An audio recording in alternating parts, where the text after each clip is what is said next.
రామోజీరావు గారి ఆయన మృతి వార్త తెలియజేశారు. చాలా దిగ్భ్రాంతిని కలిగించింది, చాలా బాధ కలిగింది.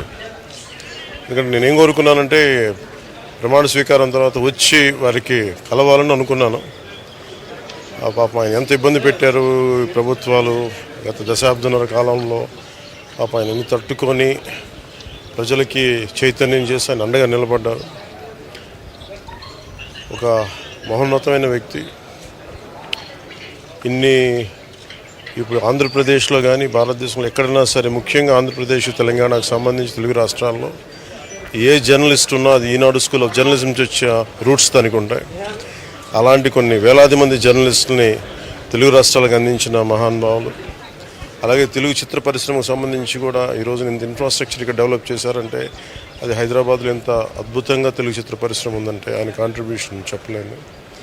ఇలాంటి చేస్తున్న వ్యక్తిని ప్రభుత్వాలు గత 15 సంవత్సరాల్లో చాలా ఇబ్బంది పెట్టినాయి.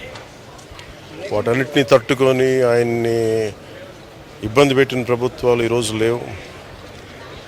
ఆ విజయం ఆయనకి తెలియజేయాలని అనుకున్నాం, చేసి లోపల దురదృష్టం ఇలా జరిగిపోయింది. వారి కుటుంబానికి, ప్రతి ఒక్కరి కుటుంబ సభ్యులకి, అలాగే ఈనాడు గ్రూప్ ఆఫ్ కంపెనీస్ వారందరికీ కూడా నా జనసేన తరపు నుంచి, నా తరపు నుంచి వారికి నా సంతాపం తెలియజేస్తాను. ఈ సమయంలో మీ అందరికీ ఆ భగవంతుడు వారి కుటుంబ సభ్యులకి అండగా ఉండాలని కోరుకుంటూ సెలవు తీసుకుంటాను.